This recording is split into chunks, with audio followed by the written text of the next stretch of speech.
عشان نخلق عالم مفهوش خناق، عالم اليوتوبيا اللي هو عالم احنا ما شفناهوش لحد النهارده، هو ده العالم الموازي اللي عمرنا ما رحنا له. احنا محتاجين نكسر الحواجز اللي ما بين البوابات. برين، ماذا سنفعل الليلة؟ سنفعل ما نفعله كل ليلة يا بنكي، نحاول السيطرة على العالم. شاي اخضر، البتاع ده اتماركت له في مصر على ان هو مشروب بيخسس. معرفش هل مثلا الشاي الاحمر ما بيخسسش؟ يعني حاسس الموضوع مش منطقي، او ممكن يبقى فاهم بيساعد على الحرق سيكا، بس يعني مش للدرجه دي، يعني مش شاي شينج شونج الصيني يعني.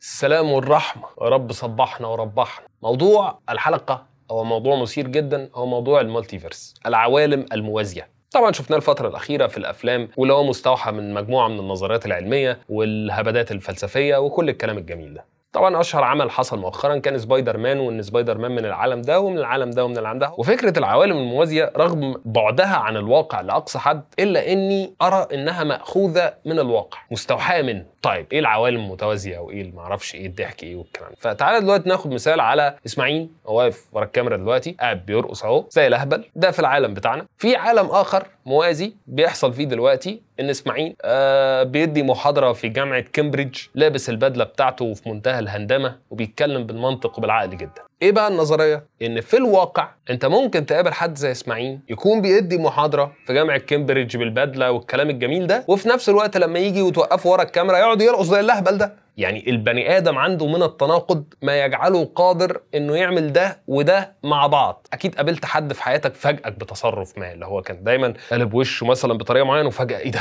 هو انت بتضحك زينا؟ هو كان بيعمل حاجه وفجاه عمل عكسها. بص لاي واحد من صحابك هتلاقيه في لحظه عنده تفاؤل وايجابيه رهيبه وبيساعدك في كل الكلام، وفي ظروف اخرى وفي مشاعر اخرى عنده بيبقى سواد مش باقي على الدنيا.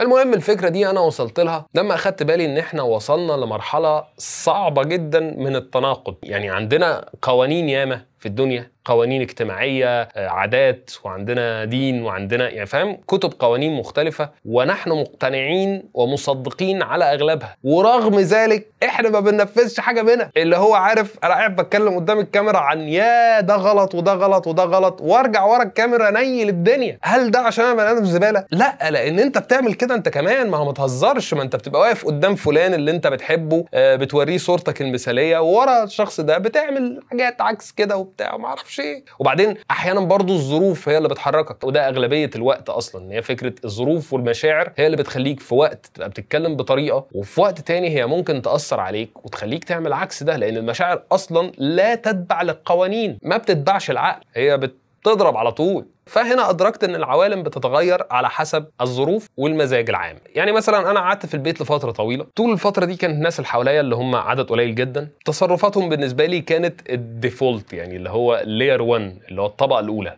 العالم الأول. بس دايما كنا بنراقب العوالم التانية من خلال التلفزيون، واللي هو أنا بشوف إن هو بوابة جميلة جدا للعوالم الموازية. هتقلب القناة هتلاقي عالم فيه بشر فقراء ظروفهم كده، بناء على هذه الظروف بيتصرفوا بطريقة معينة. تقلب القناة تلاقي عالم فيه بشر أغنياء ظروفهم كده بيتصرفوا بطريقة مختلفة وبيتكلموا بلغة مختلفة كمان، مع إن فيهم نفس الصفات اللي ممكن تلاقيها في الفقراء، وممكن يكونوا شبههم كمان في الشكل. مش هما بس قريبين جدا من بعض، هما الاتنين كانوا نفس البيبي اللي نزل من بطن امه وكان بيعيط وبيوقوق، وكانوا بدأوا يتكلموا في نفس الوقت وبنفس التفاصيل، فالتشابه كبير جدا إلى أن اتحطت الظروف وكونت الشخصية. تقلب القناة تلاقي ناس متفتحين، تقلب القناة تلاقي ناس متزمتين، بعدين تقلب القناة تلاقي فيلم كوميدي، ده غالبا بيوصف الطبقة بتاعتنا اللي هي الطبقة الوسطى، اللي بتبقى مدركة ده ومدركة ده. العالم الأوسط اللي هو عنده فتحة على العالم اللي فوق وفتحة على العالم اللي تحت، قادر يشوف ده ويشوف ده. بالمناسبة احنا الأكبر عددا ولكننا الأقل تأثيرا، وده ببساطة لأن الحاجة الكتير قيمتها قليلة سعرها رخيص، لكن الحاجة اللي فيه عدد منها قليل سواء كان فقراء او سواء اغنياء،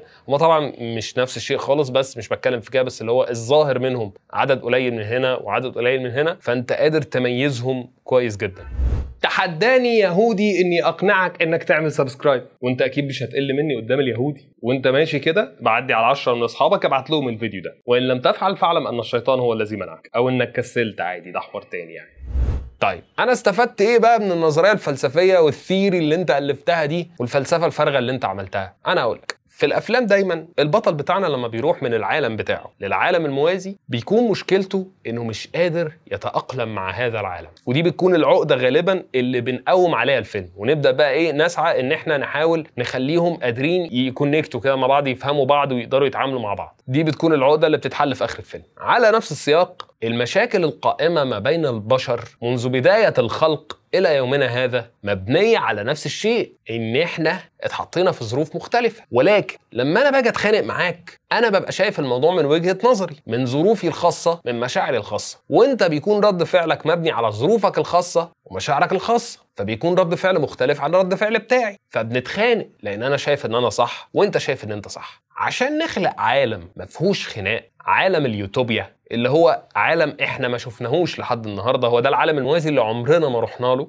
احنا محتاجين نفهم ظروف بعض، نقدر نكسر الحواجز اللي ما بين البوابات. خد بالك في الفيلم عشان تعمل ده انت لازم تقرا في كل العوالم المختلفه، تعرف الرموز اللي بتدخلك هنا، تعرف الطريقه والسكك والنظريات اللي بتساعدك انك تبقى بتتعامل هنا تتعامل هنا كما لو كنت فعلا موجود في العالمين، تمنع التضارب ما بينهم بلغه حياه واحده. وده هيوديك لسكة اللي يروح ما يرجعش، لأن من الآخر الكلام ده مش هيحصل. بس أنا بحلم يا جماعة، سيبوني أحلم. هم يعني لما عملوا عوالم موازية وألفوا الأفلام وعملوا، ما أنت اشتري مني يا أخي، هو أنا أقل منهم في حاجة ولا همك منهم في أمريكا يعني؟ أديني بدأت أهو دلوقتي بتكلم من العالم بتاعي عشان العالم بتاعهم مميز شوية، وإحنا عالم ثالث هم عالم أول، حتى إحنا معلمينها أهو، حاطين كده عالم ثالث وعالم أول، إحنا عارفين إن في نيل عوالم.